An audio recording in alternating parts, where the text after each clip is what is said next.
So as I was saying, for some of us, this is our first time, so I'll give us 1 minute to introduce yourselves. Okay, 30 seconds. Introduce yourselves if this is your first gathering ever with Girls in Tourism. They are looking at me and I'm looking at them. Yes, starting from Sharon. Clap for her, clap for her, clap for her. So my name is Sharon Shimizu, and this is my first ever gathering with Girls in Tourism. Physical gathering. First ever physical gathering with Girls in Tourism Foundation. We are happy to have you. Yes, I'm looking at them. Don't let me call your names. Just move. Hello everyone, I'm Abdulkarim Salma Adebola, and this is my first ever physical gathering with Girls in Tourism Foundation. Next. Let's go. Hello everyone, Tallest. my name is Gloria Olupe, popularly called Global Gloria. This is my Global first girl. ever gathering with Girls in Tourism. Thank you for coming. We hope you join us soon. Yes, I'm here right now. Good. Hello.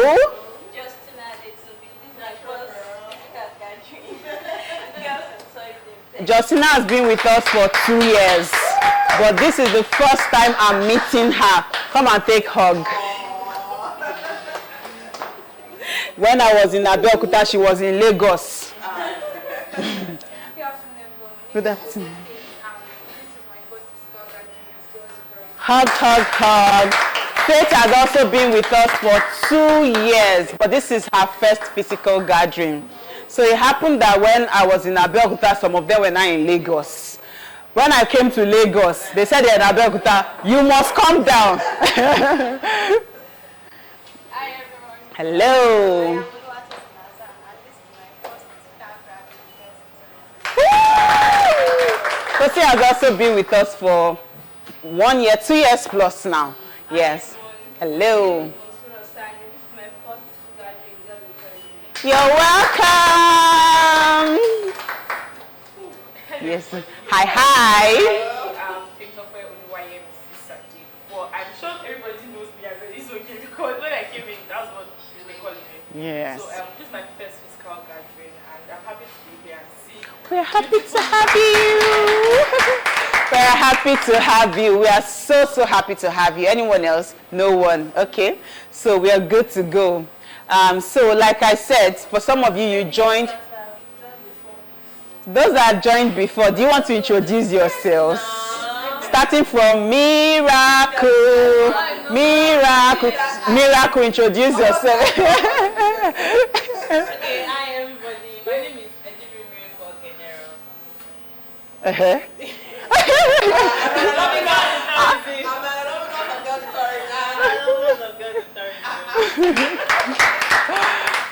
Wonderful. She's our troublemaker. Miracle. Terrorizing everybody on the group. God will help you.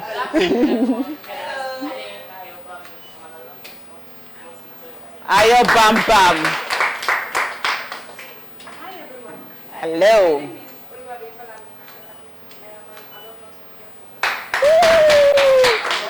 Doinsola is our Shakara member, most Shakaraest and most active member. Hey, captain. So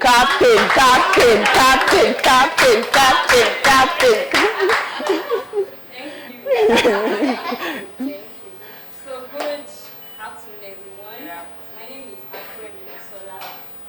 I am, as you all know, and the captain of the ship. good afternoon everybody. My name is Abonere Adekunle. I'm an alumnus of Girls in Welcome, Tourism. Marriott baby. Welcome. So thank you all for introducing yourselves. You all know me. My name is Yvonne Joseph. Thank you.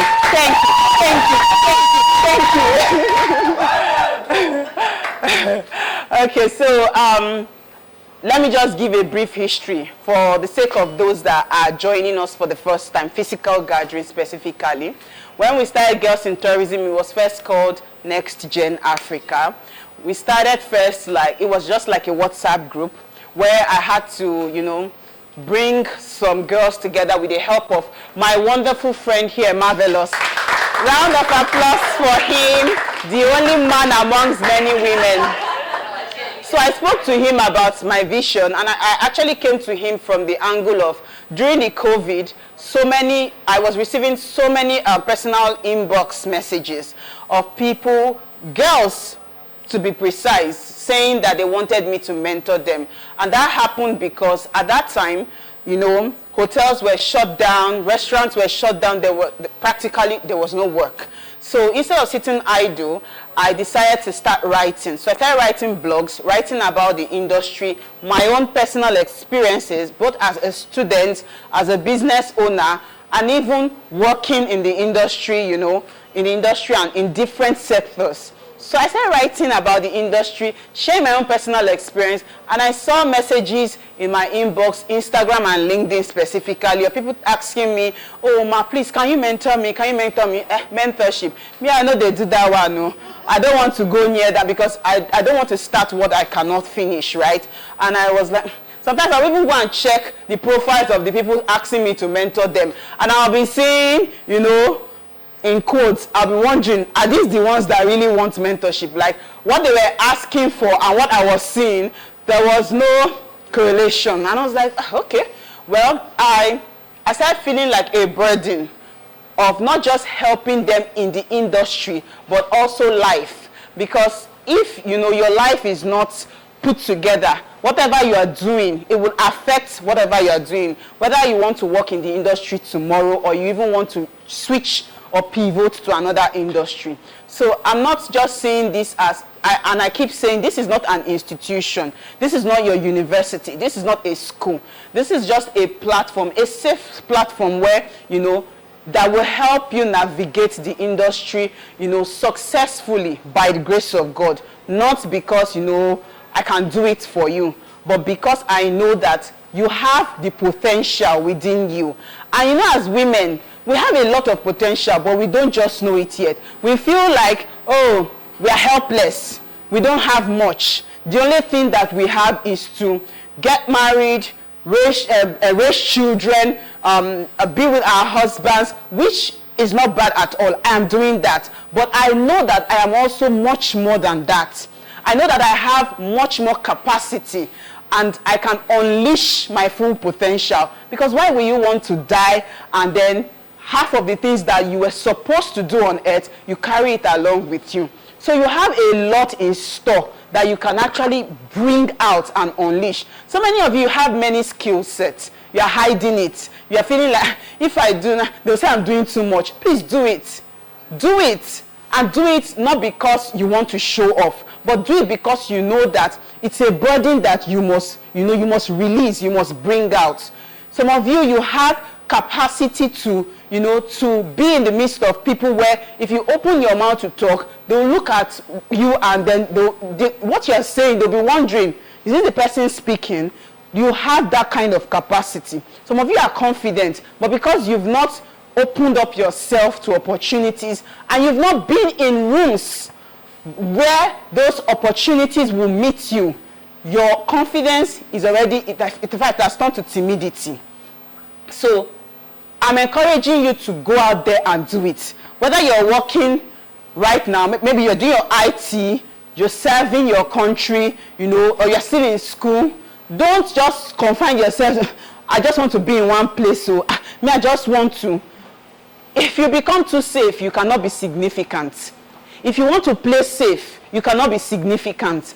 If you check history of women and men who did marvelous things, who did great things, you never see them trying to play safe. You never hear that they try to, you know, they try to just, I don't want anybody to see I'm doing too much, or I don't want anybody to think that. You never hear of that. So don't try to play safe. Go and look within yourself, you find out what are those gifts, what are those skill sets, what are those talents that I have within me that I can always, bring out and even merge with the industry.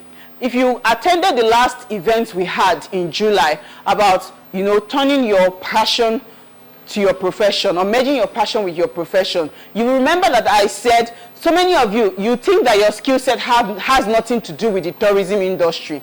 Like one of us that is not here now, Balikis and Margaret, especially Margaret. Margaret had, she had eyes for details. She had this creative skill set. When she joined Girls in Tourism, she felt like the creative skill set was for maybe something that is related to art department, had nothing to do with the tourism industry. And then one day there was an opportunity for girls to learn product design, graphic design, and digital marketing. I posted it on the platform and I encouraged my girls to go for that opportunity. I think it was ALX something. And then some of them took the opportunity. And then Margaret chose product design. She came to ask me, I don't see where I fit in. I don't see what is the correlation between what you're asking us to do.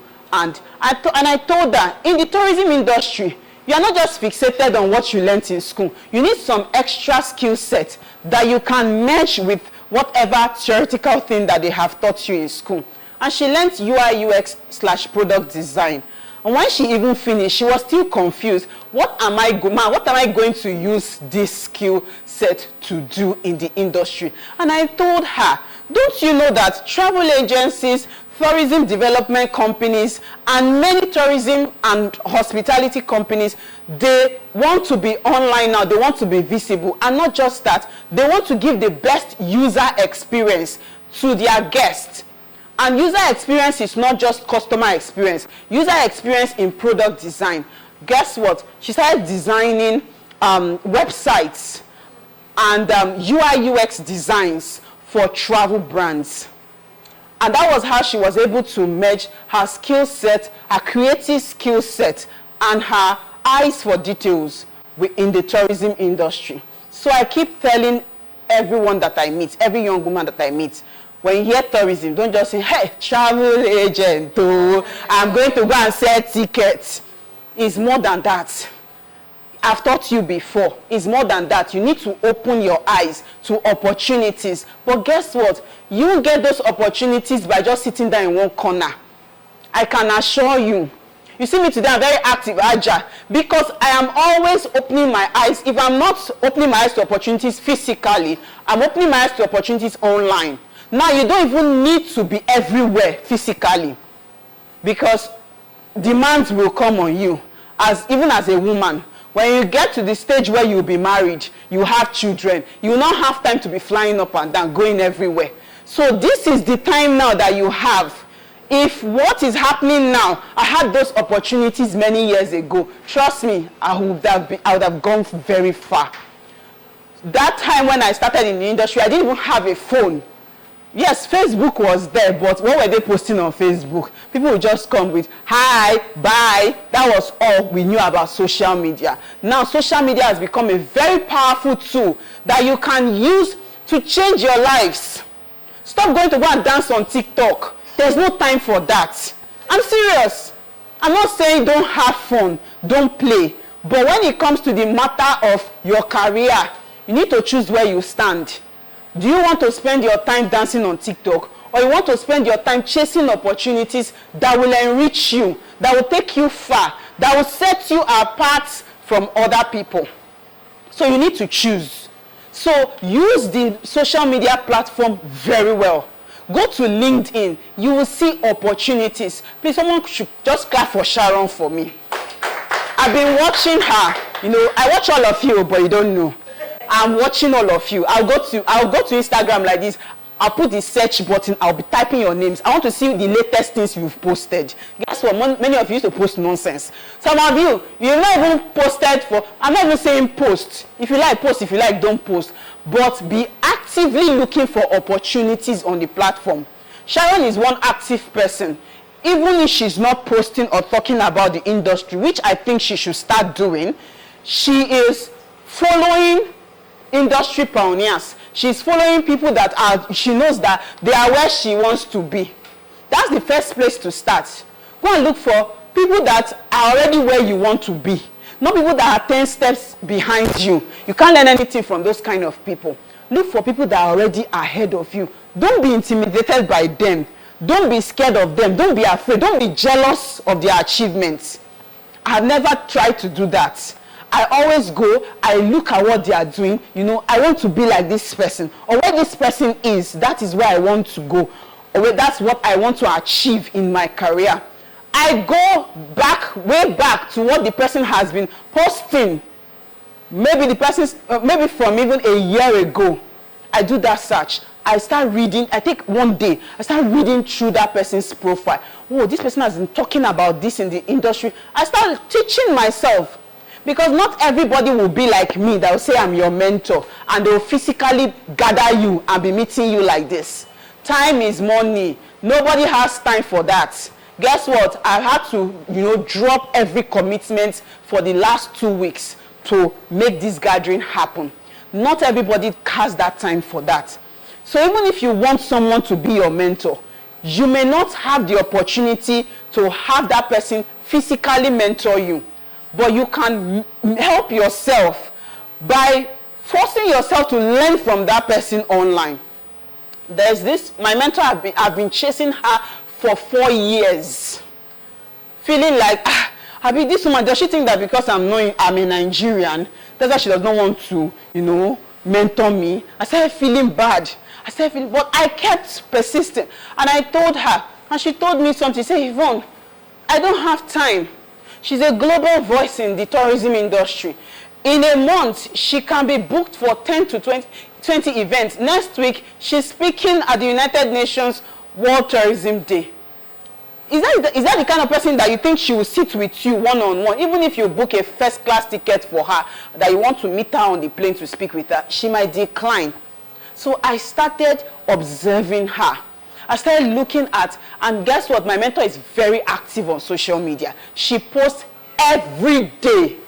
Every single day. She makes a post every single day. And she's been doing it for the past 4 years. She's a mom, a wife. She has made that time because she knows she has a goal in mind. Now she sits on advisory board of global tourism brands in the Middle East. So, is it that kind of person that you will now be sulking and saying, she did not call me, she did not text me, you have to go for what you are looking for. You are the one that need it, you have to chase it. I used to tell my ladies, don't think I'll come and be chasing you or be calling you every day. Hello, Densala, how are you? Have you eaten today? That's not mentorship. The work lies on the mentee, not on the mentor. You will come to my inbox, Yvonne, Lady Yvonne, this is a challenge I've been facing. Please, how can you help me solve it? Even if I don't reply you immediately, I'll still reply you. So don't feel entitled. Don't feel like I'm here, so they should attend to me. If I like, I won't call you for 3 weeks. There's nothing you can do about it. You are the one that needs it. You are the one that will chase after it. So that's just my little, I know that I did a little digression, but but it was needed. So I hope you picked 1 or 2 things. So like we were discussing, next week is the celebration of World Tourism Day. And I know that a lot of you don't even care. What is World Tourism Day? How does it concern me? How does it affect me? This is something they've been doing since the 80s. And they've been doing it every year consistently. Now, don't fold your arms when it comes to all these global events. You need to be part of it. I'm not saying go and look for any physical event to attend. There is always something going on online that you can participate. Or you can lend your voice. You can talk about what you know about the industry, how your perspective about the industry has changed. This year's theme is tourism and peace.